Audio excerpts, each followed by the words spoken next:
Paslon Capres-Cawapres manfaatkan AI untuk kampanye pemilu 2024. Persentase pengambilan gelang Siloben Coldplay Indonesia jadi yang paling rendah.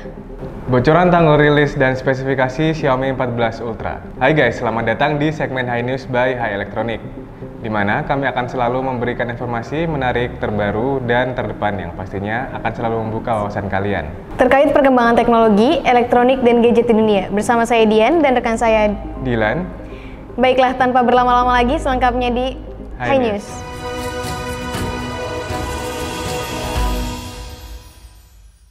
Sebelum masuk ke berita pertama, kita mau ngingetin lagi nih buat teman-teman yang belum subscribe channel YouTube Hai Elektronik. Jangan lupa untuk langsung di-subscribe dulu sekarang dan nyalakan tombol notifikasinya agar kalian gak ketinggalan informasi seputar elektronik dan teknologi yang bakal terus kita bahas di channel ini. Langsung aja kita masuk ke berita pertama. Silahkan Dilan. Fenomena gambar kartun versi AI dari calon presiden dan wakil presiden untuk Pilpres 2024 menjadi sorotan, mengundang beragam reaksi dari masyarakat. Foto yang menggambarkan Anies Baswedan, Prabowo Subianto, Ganjar Pranowo, Muhaimin Iskandar, Gibran Rakabuming, dan Mahfud MD dalam versi kartun anak-anak atau penampilan yang menarik telah mencuri perhatian netizen. Reaksi yang beragam mulai dari lucu hingga mengagumkan telah mewarnai respon mereka.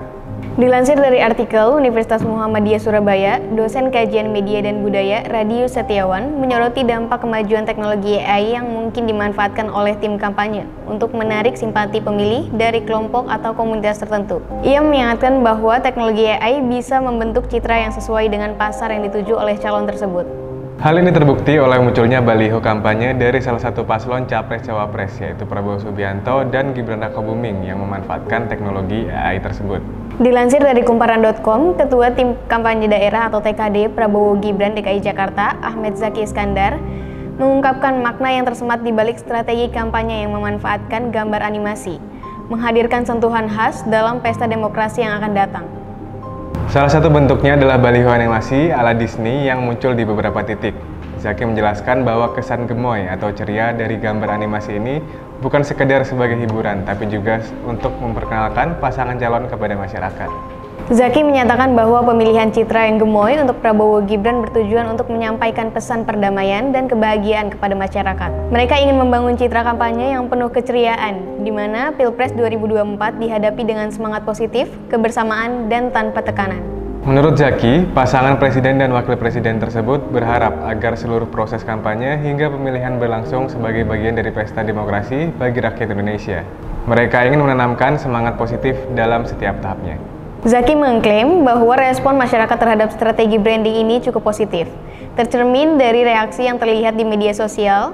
Unggahan mengenai Prabowo gemoy menjadi tren di berbagai platform, seperti yang teramati di aplikasi X. Gimana nih homies? Udah ada yang lihat baliho Prabowo gemoy? Selanjutnya adalah kabar terkait persentase pengembalian gelang Siloben dari konser Coldplay di Indonesia. Menurut informasi dari Image Dynamics yang mewakili promotor konser, tingkat pengembalian gelang mencapai 77% dari konser yang digelar pada 15 November 2023 di Stadion Utama Gelora Bung Karno, Jakarta. Dalam keterangan resmi yang diunggah di Instagram, Image Dynamics memastikan bahwa angka ini telah dikonfirmasi langsung oleh manajemen Coldplay kepada pihak promotor. Ini menjadi respon terhadap berita sebelumnya yang viral di media sosial yang menyebutkan tingkat pengembalian gelang hanya sebesar 52%. Image Dynamics sebagai perwakilan promotor menegaskan bahwa kabar sebelumnya yang mencuat di media sosial adalah hoax. Mereka menjelaskan bahwa informasi yang salah itu telah diambil dari sumber yang kurang valid, memunculkan kesimpulan yang tidak tepat. Kontroversi ini semakin menjadi sorotan ketika beberapa penonton konser Coldplay di Jakarta diketahui tidak mengembalikan Siloben. Meski promotor dan manajemen Coldplay telah meminta pengembalian gelang setelah konser berakhir, sebagian penonton memilih untuk mempertahankan gelang tersebut dengan alasan kenang-kenangan atau menghindari kerugian. Siloben menjadi bagian penting dalam konser Coldplay, menyinari stadion sesuai dengan tema lagu yang dimainkan. Gelang ini memiliki nilai ikonik dalam setiap penampilan band.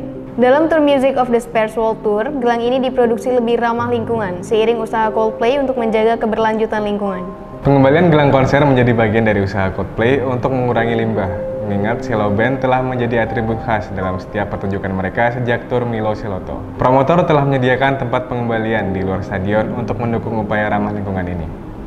Ayo, yang kemarin nonton Coldplay pada ngembalin gelangnya nggak nih, homies? Berita terakhir adalah kabar terbaru dari dunia gadget. Seorang tipster dari Tiongkok telah mengungkapkan rencana peluncuran Xiaomi 14 Ultra yang dijadwalkan akan dirilis pada bulan Maret 2024. Pengumuman ini disampaikan melalui platform Weibo, di mana tipster tersebut juga memberikan bocoran tanggal rilis sejumlah smartphone baru, termasuk Xiaomi 14 Ultra. Sebelumnya, Xiaomi 13 dan 13 Pro telah diperkenalkan pada akhir tahun 2022. Dengan mempertimbangkan jadwal rilis sebelumnya, perkiraan kehadiran Xiaomi 14 Ultra pada bulan Maret 2024 ini cukup masuk akal. Kabar terkait spesifikasi pun mulai beredar di internet. Xiaomi 14 Ultra dikabarkan akan membawa layar AMOLED berukuran 6,7 inci dengan resolusi QHD dan refresh rate 120 Hz. Dapur pacunya akan ditenagai oleh Snapdragon 8 Gen 3 SoC yang sama dengan Xiaomi 14 dan Xiaomi 14 Pro. Tidak hanya itu, kabarnya juga akan mengusung sensor 1 inci dari Sony, yakni Lithia LYT900.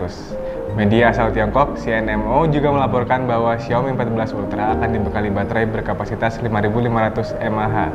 500 mAh lebih besar dari pendahulunya, yaitu Xiaomi 13 Ultra. Perlu diingat bahwa semua ini masih berupa rumor dan bocoran yang belum terkonfirmasi. Xiaomi belum memberikan informasi resmi terkait smartphone ini. Namun, kita akan terus memantau perkembangannya ke depan. Mari kita tunggu informasi selanjutnya dari pihak Xiaomi ya. Gimana nih Dian? Menurut Dian, Xiaomi bakal bisa punya pamor dan bersaing di kelas Samsung dan Apple nggak ya? Berkat update fitur terbarunya. Apalagi nih produk-produk Xiaomi sekarang kan udah mulai pakai kamera dengan embel-embel Leica. Kalau menurut aku sih bisa banget ya kak. Apalagi Cina brand sekarang nih udah nggak bisa diremehin soal kualitas gadgetnya. Nggak cuma di sektor smartphone aja kak. Tapi kita tahu sendiri ya, kalau misalnya brand Samsung dan LG itu sekarang udah mulai ketar-ketir nih sama sepak terjangnya TCL di sektor TV. Yang mana notabene kita juga tahu kalau TCL juga termasuk salah satu brand Cina yang punya pamor cukup bagus nih di Indonesia. Setuju Dian. Apalagi brand-brand Cina juga sekarang cukup berani nih kalau soal harga. Mereka tuh berani kasih harga yang terjangkau dengan kualitas yang setara. Atau bahkan sama brand-brand besar kompetitornya tuh. Bener banget tuh kak. Kalau menurut kalian gimana nih homies? Ada komentar nggak soal berita-berita yang tadi udah kita bawain? Kalau ada langsung aja tulis di kolom komentar ya. Baiklah, sekian High News kali ini. Jangan lupa untuk selalu nonton High News biar kalian gak ketinggalan seputar update dunia teknologi, elektronik, dan gadget. Jangan lupa juga untuk komen, like, dan subscribe, serta nyalain lonceng notifikasinya supaya kalian gak ketinggalan segmen High Elektronik lainnya. Saya Dilan. Saya Dian. Pamit, sampai jumpa di video berikutnya. Bye!